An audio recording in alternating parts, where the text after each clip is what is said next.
Isso. São os 6 e pouco de aposentadoria, mais os 20 que a minha mulher recebia, que passou para 30, mas ela não recebeu nenhum de 30 porque morreu antes. Uhum.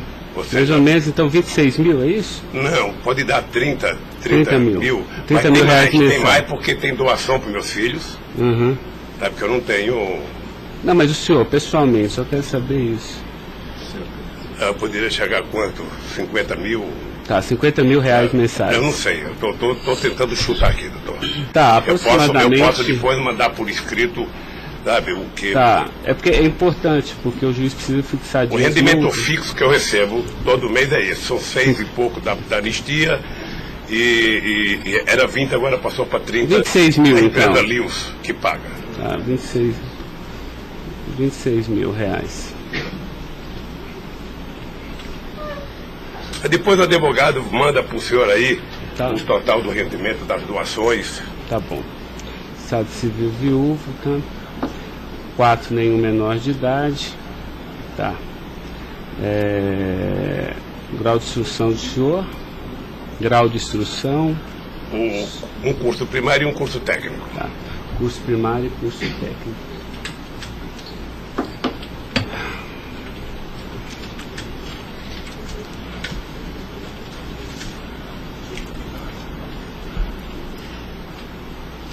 Me dê uma caneta aí, Caio, por favor.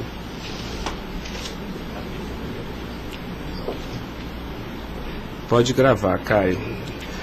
Senhor Luiz Inácio, eu vou pedir então ao senhor para responder agora as perguntas no microfone, porque a partir desse momento a audiência vai ser gravada, tá?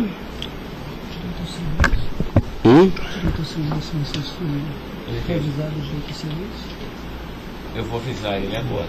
Vou falar da acusação e vou avisar. Tá? Tá pronto, Caio? Tá. Senhor Luiz Inácio, esse momento é o momento do seu interrogatório, tá? A lei lhe garante o benefício de ficar em silêncio em todas as perguntas que eu lhe fizer, as perguntas feitas pelo membro do Ministério Público, pela defesa dos denunciados, inclusive até pela sua própria defesa, tá? Existem 2 denúncias aqui nessa ação penal, envolvendo Delcídio do Amaral Gomes, André Santos Esteves, Edson de Siqueira Ribeiro Filho, Diogo Ferreira Rodrigues, Luiz Inácio Lula da Silva, o senhor, José Carlos Costa Bunlai e Maurício Barros Bunlai, tá? E em síntese, a denúncia fala da existência de uma organização criminosa, tá? Pelo menos do dia 1º de fevereiro de 2015 até 20 de novembro de 2015. E a denúncia narra que todos esses denunciados teriam se esforçado para evitar ou para menos modular e conseguiram retardar a celebração de um acordo de colaboração premiada entre o Ministério Público Federal e Nestor Severo, tá? Depois a denúncia narra que um crime de patrocínio infiel, tá? Cometido pelos denunciados também, e de exploração de prestígio, tá? Bom, o senhor tem conhecimento desses fatos, tá? Né? Eu lhe pergunto, esses fatos que são descritos na denúncia são verdadeiros, falsos? Eu queria que o senhor fizesse uma explanação cronológica do que aconteceu envolvendo a sua pessoa. Bom, os dados são falsos. Eu queria aproveitar a oportunidade, doutor Ricardo, para dizer ao senhor que eu faço política desde os 23 anos de idade. Comecei em 1968 pelo movimento sindical. Depois fizemos as greves mais importantes desse país, depois do regime militar. Depois resolvemos que o sindicato já era muito limitado para a luta democrática desse país, resolvemos criar um partido político. Participei da criação do mais importante partido político de esquerda da América Latina, partido que fez a maior política de inclusão social na história desse país, partido que fez a maior política de combate à corrupção na história desse país. Se nós analisarmos o que aconteceu de 2003 até dezembro de 2014, a gente vai perceber que o Ministério Público, a Polícia Federal, a Controladoria Geral da República nunca tiveram, e a Controladoria nunca tiveram tanto apoio e tantas mudanças legislativas para melhorar a eficácia do combate à corrupção como nós fizemos. E há mais ou menos 3 anos, doutor, eu tenho sido vítima de eu diria quase que de um massacre. Ou seja, eu acho que todos aqui têm dimensão do que é um cidadão que foi presidente da República, que foi considerado o mais importante presidente da história desse país, que saiu com 87% de aprovação de bom e ódio, que fez com que o Brasil fosse respeitado no mundo inteiro e virasse protagonista internacional, de repente é pego de surpresa por manchete de jornais, por notícias na televisão, todo dia, todo santo dia, no café da manhã, no almoço e na janta, alguém insinuando, tal empresário vai prestar uma delação e vai acusar o Lula. Tal deputado vai prestar uma delação e vai acusar o Lula. Agora vão prender fulano, agora vão pegar o Lula. Agora vão pegar fulano e vai prender o Lula. Prenderam o Odebrecht, vai delatar o Lula. Prenderam o Aoete, vai delatar o Lula. Prenderam o Bunlai, vai delatar o Lula. Prenderam o Delfídio, vai delatar o Lula. Prenderam o Papa, vai delatar o Lula. Eu esperando pacientemente. Por isso eu estou muito, muito orgulhoso e prazeroso de estar aqui para poder, na frente de um juiz imparcial, contar a versão desse fato. Primeiro, me ofende profundamente a insinuação de que o PT é uma organização criminosa. Me ofende profundamente, porque é o mais importante partido criado nesse país, criado pelos trabalhadores, dirigido pelos trabalhadores, e que fez nesse país o que ninguém nunca fez. E combater a corrupção não é virtude, é uma obrigação moral e ética. E isso eu aprendi com uma mulher que nasceu e morreu analfabeta. Segundo, esse partido conseguiu fazer com que as instituições fossem fortalecidas. O Ministério Público tinha um apelido de engavetador. No meu governo, pela minha vocação sindical, eu fazia questão de fortalecer a corporação e indicar o representado pela instituição. A Polícia Federal, quantos processos eram engavetados, quantas pastas sumiram nesse país. No meu governo, a Polícia Federal tinha que fiscalizar, tinha que investigar, teve dinheiro para investimento em inteligência e os delegados sabem como é que eles foram valorizados. E eu dizia, só tem um jeito de ninguém ser pego nesse país, é ser honesto, é não fazer nada errado. Pois bem, a Controladoria Geral da República não existia. Era uma peça de ficção quando eu cheguei no governo. Eu coloquei primeiro o ministro Valdir Pires, ex-governador da Bahia, depois eu coloquei um juiz, o nosso amigo Jorge Arge, que quem conhece sabe que não brinca em serviço. E ele sabe que a ordem que ele receber é o seguinte, olha, tem que controlar e tem que fazer com que as pessoas saibam que honestidade não é mérito, é obrigação. Pois bem, e agora eu estou nessa... Só sabe o que é levantar todo dia, sabe, achando que a imprensa está na porta de casa porque eu vou ser preso? Ah, porque não sei quem delatou Lula vai ser preso, porque não sei quem delatou Lula vai ser preso. E eu tenho dito, eu duvido, antes, durante e depois, os que estão presos e os que vão ser presos, que tenha um empresário ou um político que tenha coragem de dizer que um dia me deu R$10, ou que tenha coragem de dizer que um dia o Lula pediu 5 centavos para ele. Eu não faço isso porque sou melhor do que os outros, não. Eu faço isso porque quem chegou à presidência da República como eu cheguei, depois de perder 3 eleições, não tinha o direito de errar. Fiquei 8 anos no meu mandato, doutor, 8 anos, sem ir num jantar, sem ir num aniversário, sem ir num casamento, exatamente para não dar pretexto de aparecer aqueles que vão tomar uma champanhe e vêm pedir um favor.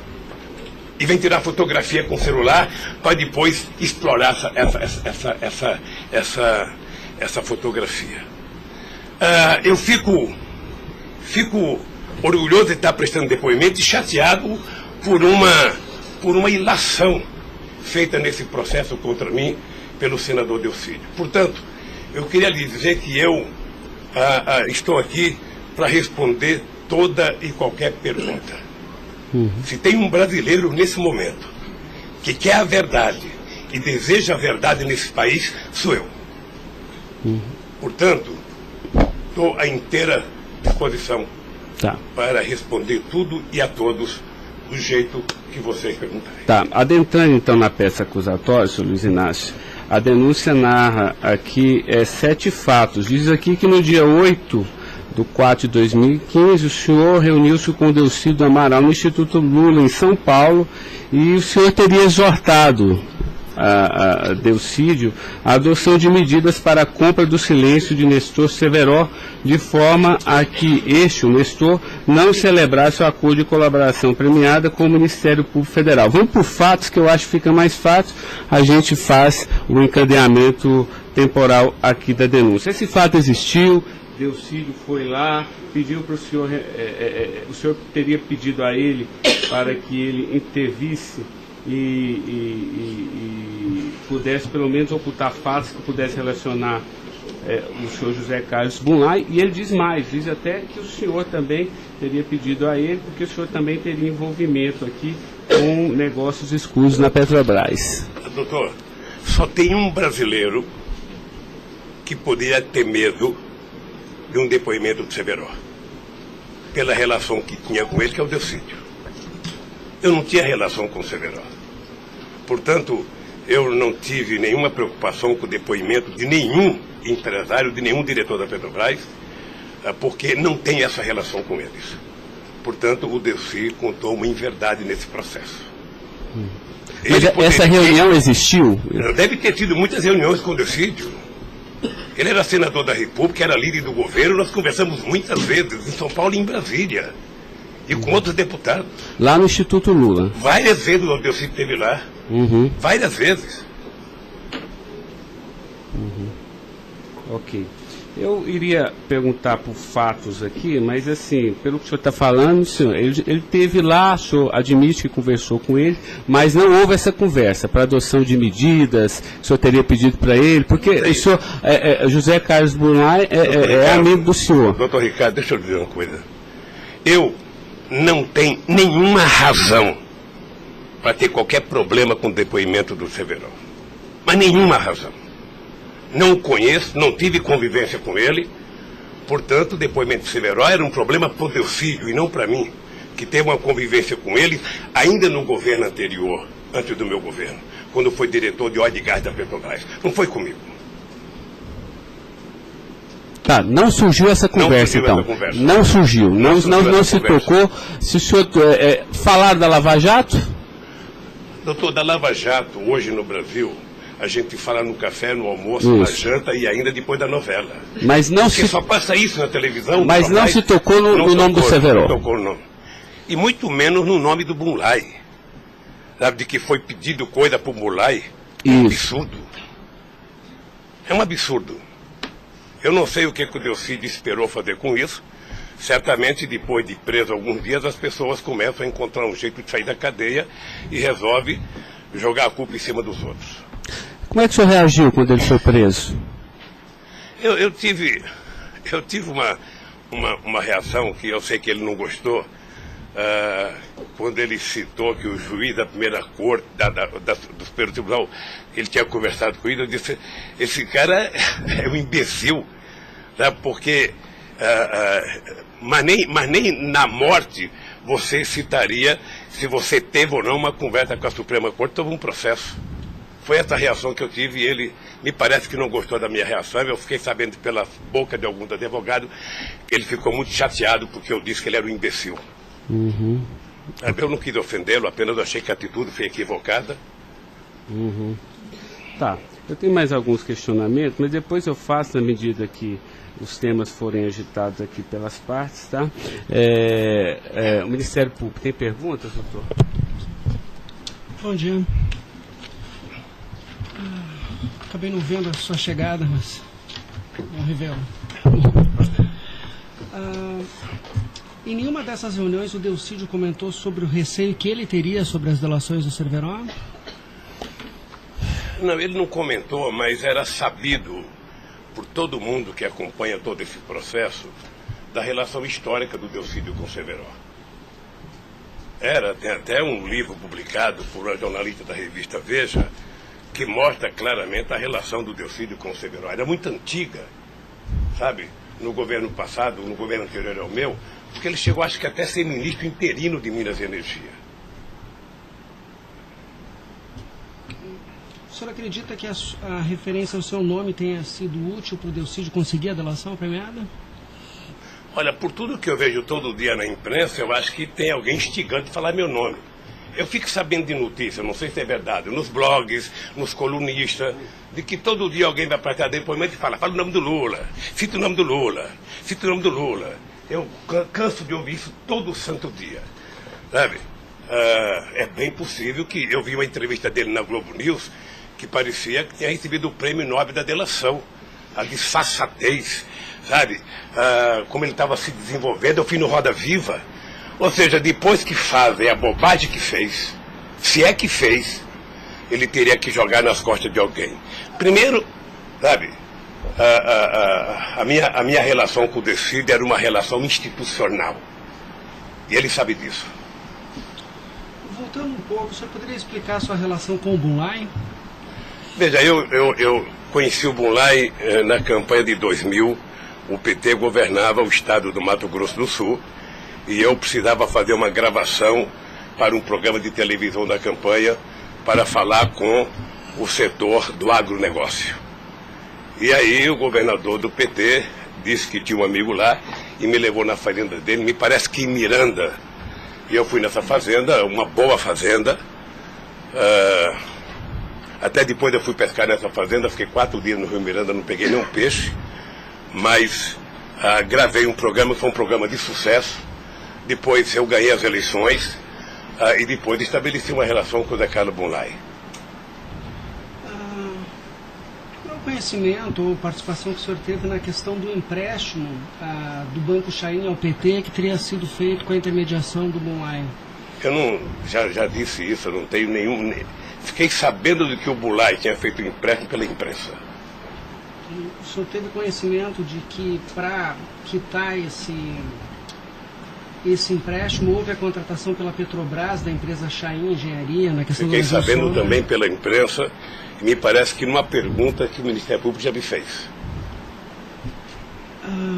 Após esses fatos, sobre a saída do Cerveró do posto da diretoria da Petrobras, há uma informação na denúncia relativa a divisões de indicações por partido de diretorias na Petrobras. Diretoria de abastecimento seria normalmente indicada pelo PP, diretoria de serviços pelo PT, diretoria nacional pelo PMDB. O senhor tem conhecimento disso? Veja, deixa, doutor Ivan, dizer uma coisa que me parece que está virando costumeiro isso no depoimento, que é a falta de compreensão do que significa um governo de coalizão em qualquer parte do mundo. E parece que tem pessoas com dificuldade de compreender isso. Aliás, no depoimento do presidente Fernando Henrique Cardoso, ele foi muito bem ao explicar o que é um governo de coalizão. Quando você ganha uma eleição, um regime presidencialista de coalizão, você tem que montar o governo. Você precisa construir uma maioria no Congresso Nacional para você poder montar o governo. E você não monta a maioria com quem você quer. Porque se você pudesse, você pegaria só suplente que não foi eleito. Mas como o suplente não vota, você tem que fazer um acordo com quem é eleito, com quem tem mandato. E obviamente que você pode fazer um acordo programático, e nesse acordo programático você pode fazer um acordo de participação no governo. Então os partidos que compõem a base do governo participam do governo, indicam ministros, indicam cargos. Todas as pessoas indicadas são pessoas com mais de 30 anos da Petrobras. Eu já disse no depoimento, sabe, que vocês vão ter que ouvir muita gente, o Conselho Fiscal da Petrobras, o Conselho de Administração da Petrobras, sabe, para saber se havia denúncia de corrupção, porque quando nós indicamos as pessoas e quando os partidos indicam, ou seja, se aparecer alguma denúncia de corrupção e aparecer no GSI, essa pessoa não é indicada. Porque qual é o critério? O partido tem um ministro, o partido tem uma bancada. Essa bancada conversa com o ministro. Se indicar um nome qualquer, esse nome vai para a Casa Civil, da Casa Civil passa para o GSI, que é o Gabinete Institucional, faz um levantamento, eu não sei aonde, sabe? E se não tiver nenhuma denúncia, essa pessoa é mandada para o Conselho de Administração e o Conselho de Administração indica.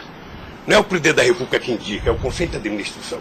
É assim que funciona em qualquer lugar do mundo. Ex-presidente, mas só uma questão relativa a isso. Existe um vídeo no YouTube em que o senhor está inaugurando uma plataforma que o senhor realmente fala que no seu governo a Petrobras se tornou mais transparente e que o senhor participava mais das decisões da Petrobras. É de uma plataforma em Angra dos Reis, isso foi em 2010. Então, deixa, doutor. Aí eu estou lhe perguntando para o senhor explicar. O senhor se lembra desse discurso? Eu sei que é muita coisa, mas eu estou até com um vídeo aqui e eu queria lhe perguntar isso. Senão a gente pode até passar. É que a imprensa dizia que eu vivia fazendo assembleia. Eu fui o presidente que certamente mais visitei a Petrobras.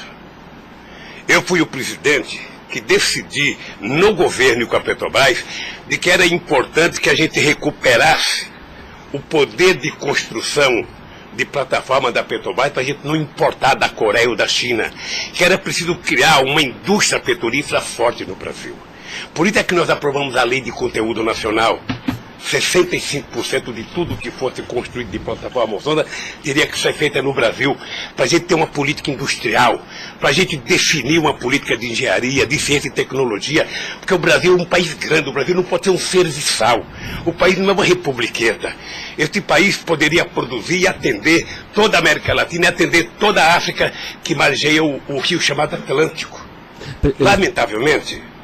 Não, mas a pergunta é o seguinte, é porque o senhor falou que realmente no seu governo o senhor participava mais das decisões. Eu não participava, deixa eu mais parar. das decisões. Se o senhor quiser, a gente pode até ter um vídeo, e eu trouxe aqui aí para o senhor explicar. E Delcy também havia falado isso, que depois do mensalão, o governo federal, a presidência da República, participava mais na Petrobras. Isso ele falou. Deixa eu lhe falar uma coisa, o papel do governo, o governo participa na Petrobras através do Conselho da Petrobras. O Conselho da Petrobras tem vários ministros, tinha ministra de Minas e Energia. Tá? Eu, durante todo o tempo da Petrobras, eu só participei de uma reunião de definição da política estratégica da Petrobras. A discussão de investimento para os próximos 20 anos. Se a gente ia recuperar a indústria naval, se a gente ia recuperar a indústria de sonda, de plataforma, se a gente ia discutir, sabe, exportar, se a gente ia fazer a lei de partilha, se a gente ia fazer com que o petróleo voltasse a ser do povo brasileiro, como nós conseguimos fazer. Nessas decisões estratégicas eu participei de uma reunião. Tá, mas de cargo então não. De cargo não. Porque tem o Fernando Soares que fala que o senhor realmente definia também essas questões. Não definia cargo. Quando havia briga no PMDB, ou não. Quem decidia, se não se decidir, era o senhor que realmente... Deixa eu lhe dizer uma coisa para o senhor. O presidente não indica cargo na Petrobras. O presidente recomenda ao Conselho da Petrobras a indicação de tal pessoa indicada por tal partido político a partir da capacidade técnica das pessoas. É assim que funcionava no governo anterior, é assim que funcionava certamente no governo militar, é assim que deve funcionar hoje. É assim que deve funcionar hoje. Porque a Petrobras é uma empresa de engenharia muito poderosa e você não pode ficar colocando gente que não tem expertise para fazer determinadas coisas. Tá. Mas a expressão foi essa aqui, eu anotei. A gente sabe o que acontece lá dentro. O que o senhor quer rever o discurso? Eu não preciso rever, não. Tá. Assim, porque isso me chamou a atenção. A gente sabe, quer dizer, antigamente era uma caixa preta, foi esse o contexto. E agora a gente sabe o que acontece lá dentro. Quais foram os mecanismos que o senhor tomou, então, para que a Petrobras realmente ficasse mais transparente? A fazer com que o Conselho acompanhasse mais as decisões. Porque como a Petrobras é muito grande, entre uma decisão do Conselho da Petrobras, uma aprovação da diretoria e os acontecimentos nas engenharias da Petrobras, são milhares de pessoas que participam daquilo. É por isso que um dia um presidente chegou a falar que ele é uma caixa preta que ninguém sabe. Então vamos tentar saber, sabe? Fazendo com que as coisas funcionem mais democraticamente. Por exemplo, quando nós descobrimos o pré-sal, nós tivemos uma decisão estratégica do que fazer com o petróleo. O petróleo não é das empresas estrangeiras que vêm aqui comprar gás e óleo, não. O petróleo é nosso. Então eles vão ter que pagar para o governo.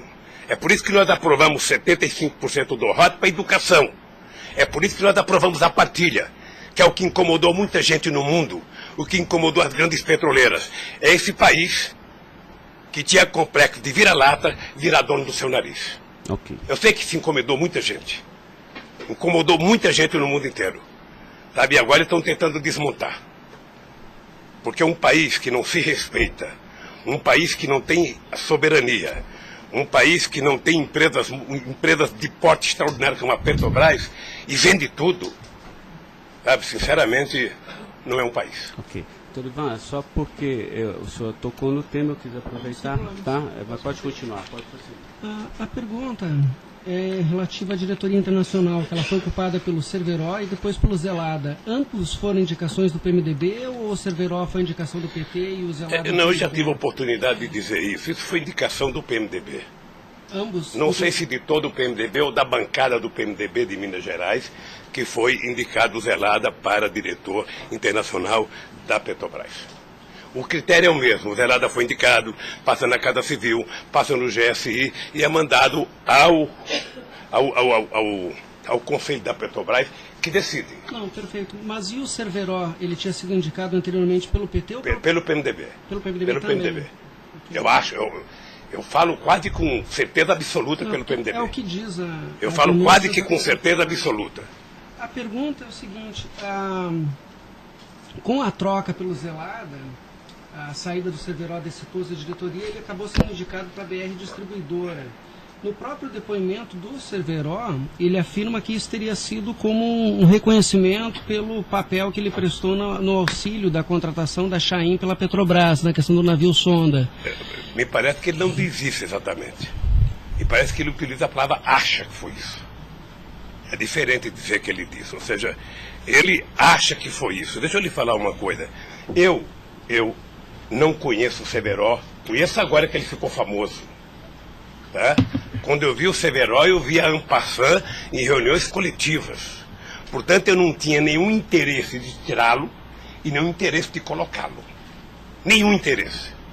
Para mim, se uma força política que compunha o governo indicasse ele ou outra pessoa e tecnicamente ele fosse reconhecido pelo conselho da empresa que o indicou, para mim estava perfeito. E veja, durante todo esse período não houve uma única denúncia contra nenhum deles. A denúncia começou a acontecer porque o juiz Moro começou a fazer escuta durante 8 anos num bandido chamado Rousseff, e aí então, em 8 anos dá para pegar alguma coisa. Pegou esse negócio. O senhor tem conhecimento de quem teria feito a indicação do nome do Cerveró para a BR Distribuidora?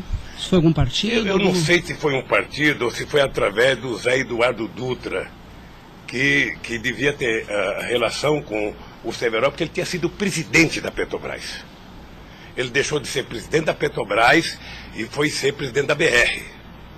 E ele pode ter chamado o Cerveró, ou o mesmo partido que tinha indicado o Cerveró e depois tirou o Cerveró pode ter pedido para ele ir para lá. Eu suponho que seja isso. Ok. O senhor conversava com certa frequência com o Bunlai por telefone, dentro dessa relação de amizade? Não era meu amigo.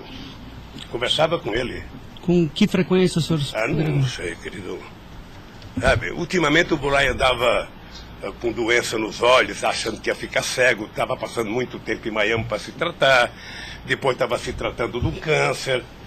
Sabe, eu sei que ele não andava bem nos últimos tempos, com problema de doença. Porque a denúncia cita algumas ligações de um telefone que pertenceria ao Instituto Lula. O senhor utilizava esse telefone do Instituto Lula para conversar com o Bunlai também, ou normalmente só no seu celular? Mas qual é o crime do Bunlai ligar para mim? Não, eu estou tentando esclarecer os fatos, presidente. Ligava, eu conversava com o Bunlai, tinha um profundo respeito pelo Bunlai, um profundo respeito. O Bunlai sabe perfeitamente bem que a relação que ele tinha comigo não permitia que discutisse qualquer negócio, porque eu não levo para casa ninguém para discutir negócio. O negócio eu discutia no palácio. Mas o senhor sabe se ele utilizava o nome do senhor? Porque o Salim Chaim e o Fernando Chaim confirmam que José Carlos Bunlai disse que Luiz Inácio Lula da Silva interveio na contratação da Chaim pela Petrobras. Está descrito na peça do Ministério Público. Doutor, se o senhor soubesse quanta gente usa o meu nome em vão, de vez em quando eu fico pensando para as pessoas lerem a Bíblia, para não usar tanto meu nome em vão. Tem gente que faz campanha financeira em meu nome, tem gente que é candidato em meu nome, tem gente que faz panfleto dizendo que eu estou apoiando, tem gente que coloca a fotografia minha dizendo que eu estou apoiando ele, sabe? Não tem como fazer isso. Se alguém falou, sabe? Se alguém falou, somente o Zé Carlos Bunlai pode provar isso, ou o Chaí na frente dele. Eu duvido que o Zé Carlos Bunlai, ou algum outro empresário, ou algum outro, desses que já prestaram depoimento, diga que um dia eu chamei ele para conversar sobre tal coisa, sobre qualquer coisa. Sabe por quê, doutor? Porque eu tinha noção de que o único jeito de eu governar esse país dignamente era não permitir qualquer promiscuidade na minha relação com os agentes empresariais ou os agentes políticos. A afirmação seria que o senhor estaria abençoando o negócio da Chaim pela Petrobras. O senhor não... Nem abençoando, nem amaldiçoando, porque eu não sabia. Sem mais perguntas, excelência. A defesa, então, a sua defesa vai ser a última a perguntar. A sua defesa de Delcídio Amaral.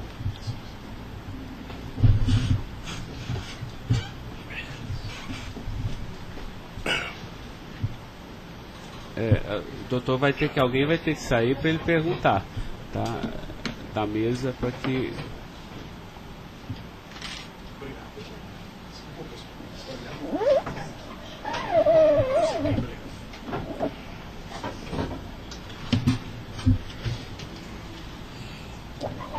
Bom dia. Bom dia. O senhor já mencionou que, de sua parte, não haveria nenhum receio na delação de Nestor Cerveró. A indagação que eu faço é se, da parte de Bunlai, seu amigo, se ele lhe confidenciou algum receio da delação do Cerveró. Nunca. Nunca. Nunca. Ele mencionou se conhecia o Cerveró? Quem, o Bunlai? O Bunlai. Não, nunca falou comigo do Cerveró. Nunca? Nunca falou comigo do Cerveró. Nem tampouco o senhor soube se ele... Quem falava comigo do Cerveró era o Delcídio. Que era amigo do Cerveró. Amigo do filho do Cerveró. Perfeito. O senhor tem conhecimento se a delação do Nestor Cerveró foi utilizada como um dos fundamentos para a condenação do senhor Bunlai? Não tenho. Não tem conhecimento. Não tenho. Tá certo. Eram só essas as indagações. Excelência, muito obrigado. Obrigado, senhor vice-presidente. A defesa de André Esteves tem questionamentos? Não tem? A defesa de Edson Siqueira Ribeiro Filho.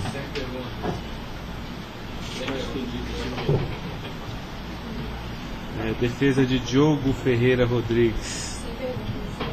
A defesa de José Carlos Bunlai. Tem algumas perguntas. Pode fazer. Bom dia, presidente. Presidente, o senhor disse que a sua relação com o senador Delcídio era institucional. Mas o senhor sabe qual era a relação do senador Delcídio com o José Carlos Bunlai? Eles tinham alguma amizade? Eles tinham alguma proximidade? Veja, a impressão que eu tenho era que era muito pequena a relação dos dois. E parece que o José Carlos Bunlai não tinha muita relação com o Delcídio. E com a sua mulher, dona Marisa, qual era a relação do José Carlos Bunlai? Eles tinham amizade? A mesma que comigo. O aniversário da sua ex-mulher? Quando ela fazia aniversário? Ele ia no aniversário da minha mulher. Mas o dia do aniversário dela? Dia 7 de abril. O senhor sabe se ele fez alguma ligação para ela no aniversário dela? A ligação do dia 7, eu já fiquei sabendo da ligação do dia 7. Bem. É o mínimo que eu esperava dele, que ele ligasse para ela para dar os parabéns. É só isso, obrigada. Tem alguma pergunta? Tá. A defesa de Maurício Bunlai. Sem questionamentos. A defesa de Luiz Inácio Lula da Silva. Sem perguntas, excelência. Tá, só mais uma questão, senhor Luiz Inácio. A denúncia sempre fala do Instituto Lula. Eu queria que o senhor falasse um pouquinho a finalidade do Instituto Lula. Eu tirei pelo site a missão, me parece que o senhor desenvolve projetos na África também, né, com finalidade de erradicação da extrema pobreza, da fome, acesso à educação, promoção da igualdade, mas também é um local que o senhor também chama as pessoas para discutir política. Delcídio falou que o senhor o convidou para ir lá quando ele era líder do governo. Explique para mim o Instituto Doutor Lula. Ricardo, eu não sei se você sabe, a Receita Federal fez uma devassa no Instituto para saber se ele está cumprindo com a sua obrigação institucional. Veja, eu quando deixei a presidência da República, eu falo isso apenas com o objetivo de explicar. Muita gente pode achar que eu sou arrogante, eu sou petulante. O doutor Ivan, no primeiro depoimento, eu disse isso para ele.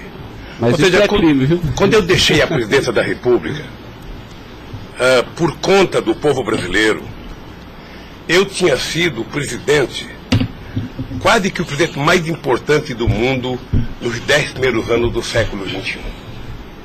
Esse país virou protagonista internacional. Esse país passou a participar do G8, coisa que nunca participava. Esse país ajudou a construir o G20. Esse país participava do BRICS com muita importância. Esse país participava do IBAS entre Brasil, África do Sul e Índia. Esse Brasil criou a Unasul, criou a CELAC, onde pela primeira vez a gente fazia uma reunião da América Latina sem participação dos Estados americanos. Esse país não deixou a ALCA entrar aqui. Esse país consultou o Conselho Nacional de Defesa para se contrapor à 4ª Frota Americana, depois que nós conseguimos o pré-sal, que eles reinauguraram a 4ª Frota. Nós criamos o Conselho de Defesa. Então, nós fizemos a maior política de inclusão social da história desse país. 36 milhões de pessoas saíram da extrema pobreza e 40 milhões ascenderam à classe média. Isso é uma Argentina, isso é uma Colômbia. A bancarização do povo pobre foi com 70 milhões de pessoas entraram no sistema financeiro. É uma Colômbia e uma Argentina junto. Tudo isso em 12 anos. Olha, eu saí da presidência e eu queria fazer com que a América Latina e a África adotassem as políticas públicas que nós adotamos no Brasil. O programa Luz para Todos. O programa PA, que era a compra de alimento para o pequeno produtor. O Minha Casa Minha Vida. O Bolsa Família.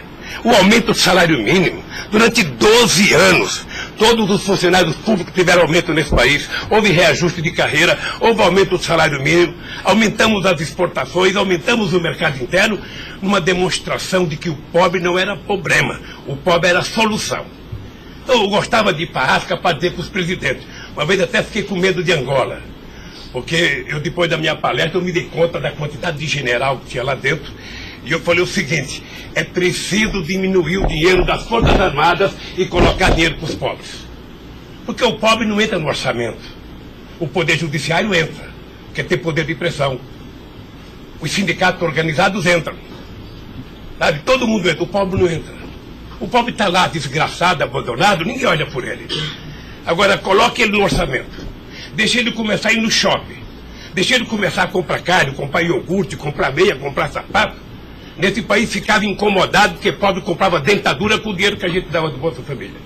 E eu queria ensinar isso, eu queria ensinar as pessoas a compreenderem que o pobre no Brasil e no mundo seria a solução se a gente desse a ele o mínimo necessário. Foi por isso que eu não quis criar uma ONG. Criei um instituto para poder viajar o mundo tentando mostrar o exemplo do que esse país fez em tão pouco tempo. Mas o que Delcídio, porque ele disse aqui que algumas vezes o senhor chamou ele lá. Em que ele se encaixa aí? É que eu não sabia, doutor. Porque assim, realmente, eu entendi, a política está de acordo com o estatuto aqui do Instituto Lula, mas assim, por que o senhor chamou ele lá? Ele falou assim, muitas vezes o presidente Lula, e de vez em quando eu ia com cortesia também. Deixa eu lhe falar, ele foi muitas vezes conversar comigo, ele era líder do governo, como outros senadores foram conversar comigo. Cada vez que o Delcídio ia no hospital sírio-libanês fazer um check-up ou uma consulta, ele falava, presidente, eu estou aqui no Sírio, eu posso passar aí? Passa, meu filho. Mas o senhor não tratava dessas questões do Instituto? Discutia desde Flamengo a Vasco da Gama, Corinthians, Palmeiras, porque quando duas pessoas se encontram, conversa-se tudo.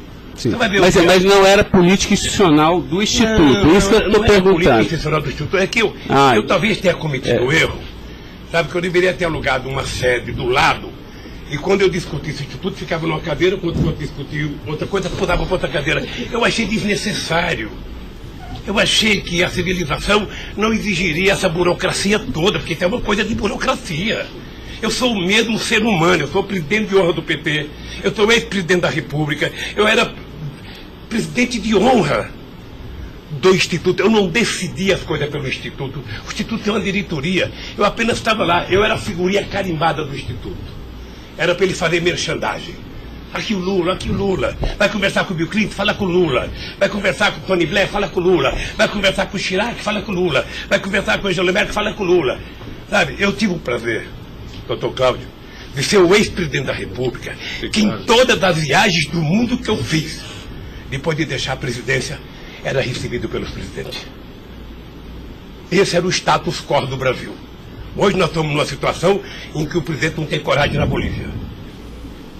Então o país, que era um motivo de orgulho, virou um motivo da tristeza. Pela pequenez que esse país tomou dimensão nos últimos anos. Não, eu não estou emitindo nenhum juízo de valor, mas assim, o que eu quero saber é o seguinte: o senhor também chamava pessoas como o líder do Delcídio para conversar sobre outros assuntos. Chamava dirigente sindical, chamava gente do LGBT, chamava negro, chamava índio, chamava todo mundo. Isso. Ali, eu vou dizer uma coisa, sabe qual é o apelido do Instituto? Sabe? Não sei, nunca fui. Posto Ipiranga. Sabe? Lamentavelmente é assim. Mas não é por causa do Instituto, é por causa do personagem. Sabe? Então todo mundo fala, tem problema em tal lugar? Posto Ipiranga. Tem problema em tal lugar? Posto Ipiranga. E sabe que eu tenho orgulho disso. Eu tenho muito orgulho de fazer 36 anos que eu deixei o movimento sindical e ainda sou amigo de todos os sindicalistas, de todas as correntes, da Força Sindical à CUT. Sou amigo de todos os partidos políticos. Sabe? Então, se isso é um pecado, se isso é um erro jurídico, se isso incomoda o Ministério Público, a Polícia Federal, sei lá quem, sabe, eu vou alugar uma salinha na porta e sento lá e atendo e vou deixar em paz, porque não é possível. Sabe, não é possível, sinceramente, doutor, sinceramente, eu quero lhe agradecer a oportunidade de vir prestar esse depoimento. Porque eu estou com muita coisa na garganta para falar. Eu estou cansado de ver procurador dizer que não precisa de prova, que ele tem convicção. De juiz dizer, eu não preciso de prova, eu tenho fé, vou voltar com fé. Eu quero provas, alguém tem que dizer, sabe, qual é o crime que eu cometi, aonde que eu cometi. Chamar o PT de organização criminosa, se dependesse de mim, cada deputado do PT, cada vereador do PT, cada militante, abrir um processo para quem dizer, provar qual é a quadrilha. Porque eu estou cansado, doutor. 71 anos de vida, eu cansei. Cansei de ver, sabe, as instituições que eu ajudei a criar desde a Constituinte, para valorizá-las, desprestigiadas por comportamento pessoal.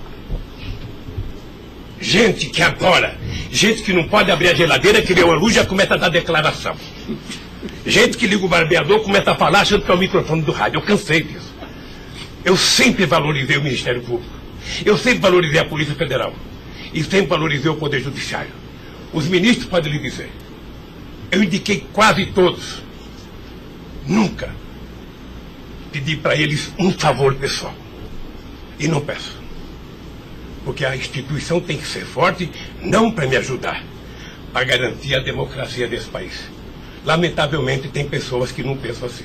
Eu, quando vejo um jovem procurador ir para a televisão falar 1h30 e depois dizer, não me peçam provas, eu tenho convicção, não dá, doutor. Não dá para aceitar isso como uma coisa séria nesse país que está jogando a cada vez mais a oportunidade de se transformar num país grande. Nós quase chegamos a ser a 5ª economia mundial. Quase chegamos. Por mediocridade não chegamos. Então eu lamento profundamente. Eu gostaria que meu depoimento fosse tudo numa semana só. Para mim poder desvendar os mistérios todos. E acabar com essa hipocrisia. Fulano vai prestar depoimento, fulano vai delatar, fulano vai não ter das contas, fulano, e o Lula vai ser citado. Quem sabe está na hora de chamar o dono da Globo, da Record, da Bandeirantes para prestar depoimento para ver se eles me delatam. Porque o que eles dizem que vão me delatar, eu duvido que tenham coragem de me delatar, porque não tem nenhuma prova e nunca conversaram comigo sobre qualquer crime. Doutor, eu aprendi a andar de cabeça erguida. E sabe que custa muito. Para quem nasce na elite, não precisa nada.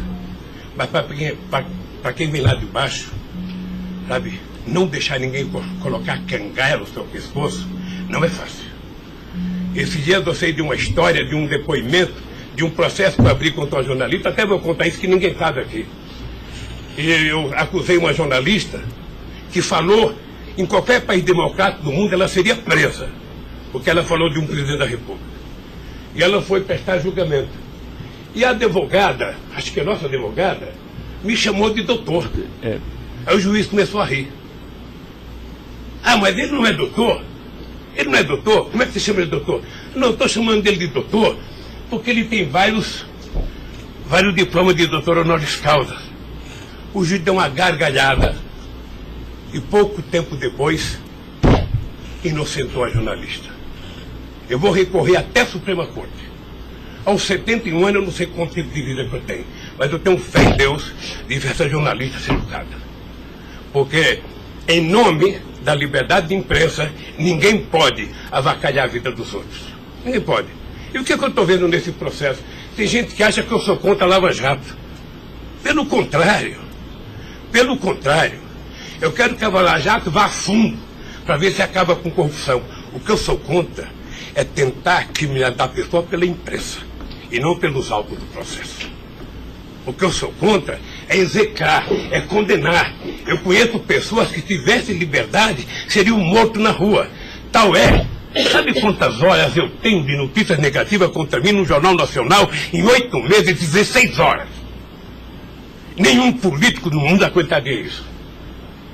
E eu vou matá-lo de raiva, porque toda pesquisa vai aparecer na frente. Para eles saberem que nem sempre eles podem brincar com as pessoas. Sabe? Então o juiz, o promotor, o delegado, não tem que ficar fazendo, sabe, pirotecnia com as pessoas. A primeira apura, investigue e condene. Quando condenar, bote na cadeia. E acabou. Sabe, não é tirando fotografia de criança, mostrando casa, mostrando não sei das quantas, inventando mentiras, inventando ilações. Então, quero lhe dizer que o senhor está diante de um homem que está disposto a prestar tantos quantos depoimentos for necessário. E quero que todo mundo saiba, se tem um brasileiro que quer a verdade nesse país, sou eu. E não me venham com mentiras ou com ilações. Porque um cidadão que nasce no Nordeste e não morre de fome até os 5 anos de idade, não tem medo de cara feia. Eu quero defender a minha honra, que é o valor mais importante que eu tenho. Então eu quero lhe agradecer esse depoimento e a liberdade de poder dizer essas coisas que eu até agora não tinha falado, mas eu cansei, eu vou falar. Doutor Luiz Inácio, o momento é do senhor, tá? A sua defesa, o senhor tem todo o direito de falar. Só mais uma questão para a gente encerrar, acho que ninguém tem mais questionamentos. O presidente do Instituto Lula, na época, em 2015, era o doutor Paulo Camoto. Ele não participava de nenhuma reunião, assim, com o senhor, às vezes, ou participava, ou era bem informal, como o senhor disse? Eu sou um pouco relaxado, sabe? Porque Delcídio disse aqui que as reuniões eram somente ele e o senhor, que as coisas era só... Não ficava ninguém na sala. É isso? O senhor confirma isso? Eu tenho pelo Delcídio, eu não vou levar muito a sério o que ele disse. Tá? Mas deixa eu falar, eu aqui, quando eu era presidente da República, eu brigava com a minha assessoria que achava que eu tinha que ter uma liturgia. A liturgia é importante, presidente. Você não pode andar no corredor abraçando as pessoas. A porta não pode ficar aberta, sabe? Então, no Instituto, sabe, tem hora que a conversa é pessoal, tem hora que entra 10 pessoas, 5 pessoas, 6 pessoas, 4 pessoas. Mas de total transparência, é isso que o senhor quer falar? Quando uma conversa sigilosa, eu faço uma conversa sigilosa, sabe? Ok. Tá bom. Agradeço a presença do senhor para esclarecer os fatos, tá? Ninguém tem mais questionamentos, então está encerrado a audiência. Na fase do 400.